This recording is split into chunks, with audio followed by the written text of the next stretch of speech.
संबंध। इस प्रकार कर्मयोगी के लिए कर्तव्य कर्मों के न करने को योग निष्ठा की प्राप्ति में बाधक और सांख्य योगी के लिए सिद्धि की प्राप्ति में केवल स्वरूप से बाहरी कर्मों के त्याग को गौण बतलाकर अब अर्जुन को कर्तव्य कर्मों में प्रवृत्त करने के उद्देश्य से भिन्न भिन्न हेतुओं से कर्म करने की आवश्यकता सिद्ध करने के लिए पहले कर्मों के सर्वथा त्याग को अशक्य बतलाते हैं। नहि कश्चित् क्षणमपि जातु तिष्ठत्य कर्म कृत कार्यते यवशः कर्म सर्वः प्रकृतिजैर्गुणैः।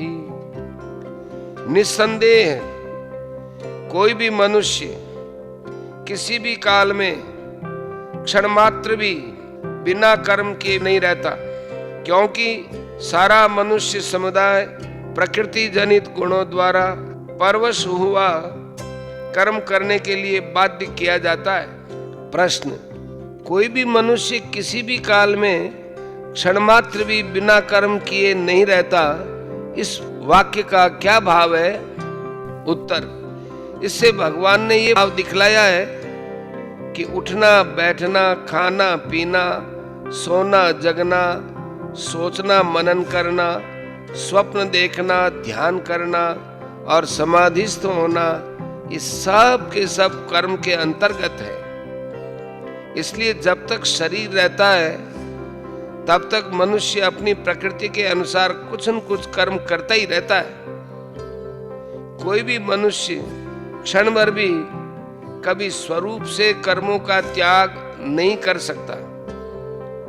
अतः उनमें कर्तापन का त्याग कर देना या ममता आसक्ति और फलेच्छा का त्याग कर देना ही उनका सर्वथा त्याग कर देना है।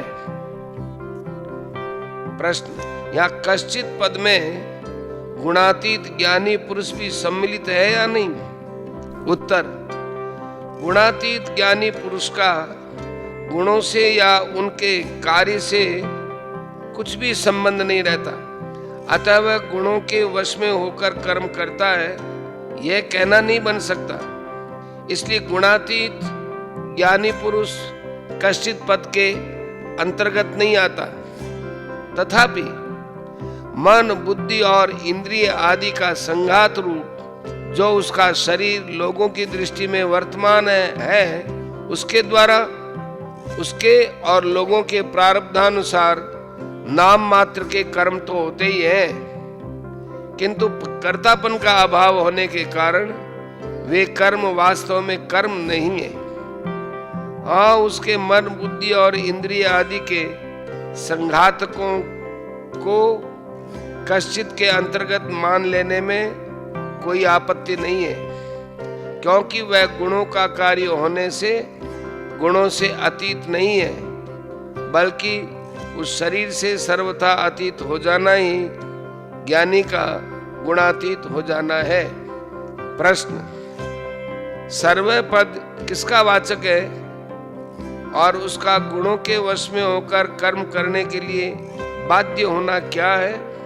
उत्तर, सर्वः पद समस्त प्राणियों का वाचक होते हुए भी यहाँ खास तौर पर मनुष्य समुदाय का वाचक समझना चाहिए, क्योंकि कर्मों में मनुष्य का ही अधिकार है और पूर्व जन्मों के किए हुए कर्मों के संस्कार जनित स्वभाव के परवश होकर जो कर्म में प्रवृत्त होता है यही गुणों के वश होकर कर्म करने के लिए बाध्य होना है।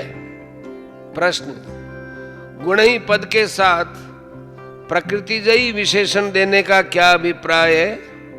उत्तर, सांख्य शास्त्र में गुणों की साम्यावस्था का नाम प्रकृति माना गया है, परंतु भगवान के मत में तीनों गुण प्रकृति के कार्य हैं। इस बात को स्पष्ट करने के लिए ही भगवान ने यहाँ गुण ही पद के साथ प्रकृतिजयी विशेषण दिया है।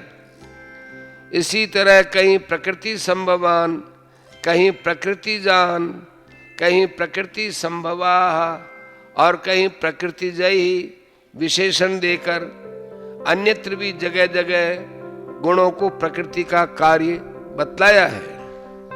प्रश्न, यहाँ प्रकृति शब्द किसका वाचक है?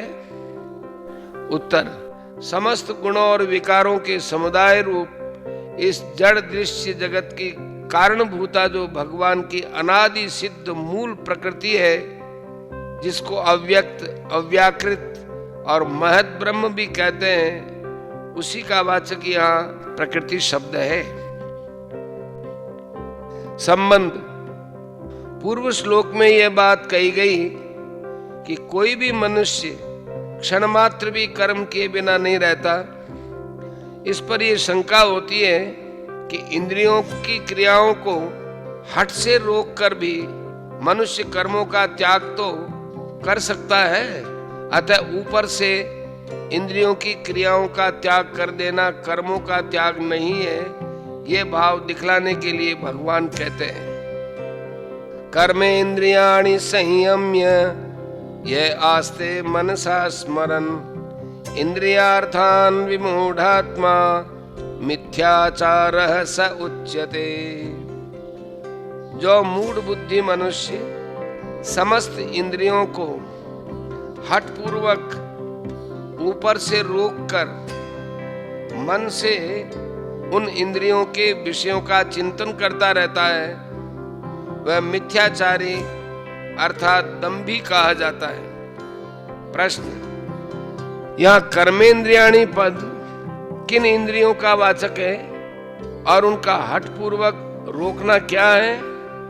उत्तर, यह कर्मेंद्रियाणि पद का पारिभाषिक अर्थ नहीं है, इसलिए जिनके द्वारा मनुष्य बाहर की क्रिया करता है अर्थात शब्दादि विषयों को ग्रहण करता है, उन श्रोत्र, चक्षु, त्वचा, रसना और घ्राण तथा वाणी, हाथ, पैर, उपस्थ और गुदा इन 10 इंद्रियों का वाचक है, क्योंकि गीता में श्रोत्रादि 5 इंद्रियों के लिए कहीं भी ज्ञानेंद्रिय शब्द का प्रयोग नहीं हुआ है। इसके सिवा यहाँ कर्मेंद्रियों का अर्थ केवल वाणी आदि 5 इंद्रियां मान लेने से श्रोत्र और नेत्रादि इंद्रियों को रोकने की बात शेष रह जाती है और उसके रह जाने से मिथ्याचारी का स्वांग तो पूरा नहीं बनता, तथा वाणी आदि इंद्रियों को रोककर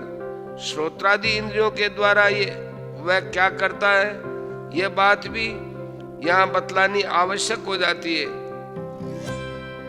किंतु भगवान ने वैसी कोई बात नहीं कही एवं अगले श्लोक में भी कर्मेंद्रियों द्वारा कर्मयोग का आचरण करने के लिए कहा है, परंतु केवल वाणी आदि कर्मेंद्रियों द्वारा कर्मयोग का आचरण नहीं हो सकता, उसमें सभी इंद्रियों की आवश्यकता है। इसलिए यहाँ कर्मेंद्रियाणि पद को जिनके द्वारा कर्म किए जाएं ऐसी सभी इंद्रियों का वाचक मानना ठीक है और हठ से सुनना, देखना आदि क्रियाओं को रोक देना ही उनको हठपूर्वक रोकना है।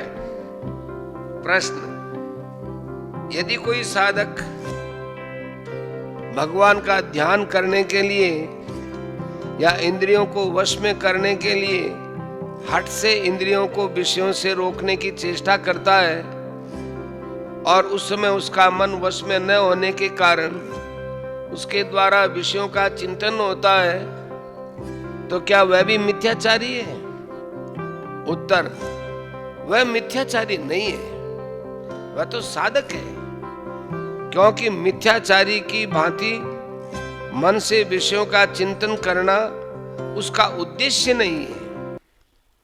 वह तो मन को भी रोकना ही चाहता है, पर आदत, आसक्ति और संस्कारवश उसका मन जबरदस्ती विषयों की ओर चला जाता है, अतः उसमें उसका कोई दोष नहीं है। आरंभ काल में ऐसा होना तो स्वाभाविक भी है। प्रश्न, यहाँ संयम्य पद का अर्थ वश में कर लेना मान लिया जाए तो क्या हानि है? उत्तर, इंद्रियों को वश में कर लेने वाला मिथ्याचारी नहीं होता, क्योंकि इंद्रियों को वश में कर लेना तो योग का अंग है। इसलिए यहाँ संयम्य का अर्थ जो ऊपर किया गया है वही ठीक है। प्रश्न, इंद्रियार्थान पद किनका वाचक है? उत्तर, दसों इंद्रियों के शब्दादि समस्त विषयों का वाचक या इंद्रियार्थान पद है। अध्याय 5 श्लोक 9 में इसी अर्थ में इंद्रियार्थेषु पद का प्रयोग हुआ है। प्रश्न, वह मिथ्याचारी कहलाता है, इस कथन का क्या भाव है? उत्तर, इससे यह दिखलाया गया है कि उपर्युक्त प्रकार से इंद्रियों को रोकने वाला मनुष्य मछलियों को धोखा देने के लिए स्थिर भाव से खड़े रहने वाले कपटी बगुले के भांति बाहर से दूसरा ही भाव दिखलाता है और मन में दूसरा ही भाव रखता है। अतः उसका आचरण मिथ्या होने से वह मिथ्याचारी है।